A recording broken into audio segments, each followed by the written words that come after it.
20,000 पगार आणि महिन्याचा खर्च मॅनेज होत नाहीये?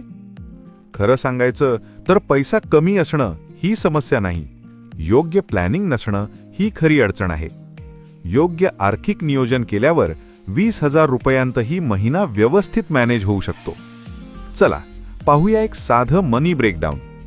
भाडं 5,000 रुपये, किराणा 3,000 रुपये, प्रवास पेट्रोल वगैरे 1,500 रुपये, मोबाईल आणि इंटरनेट 500 रुपये, मेडिकल व औषधे 500 रुपये, स्वतःवर गुंतवणूक स्किल किंवा कोर्ससाठी 1,000 रुपये, भविष्यासाठी SIP गुंतवणूक 4,000 रुपये, हेल्थ आणि टर्म इन्शुरन्स 2,000 रुपये, बाहेरचं खाणं 1,000 रुपये आणि अनपेक्षित खर्च 1,500 रुपये.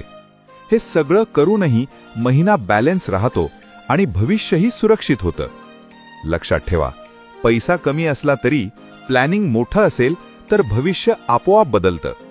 अधिक माहितीकरिता आजच आपल्या अर्थमित्रशी संपर्क साधा.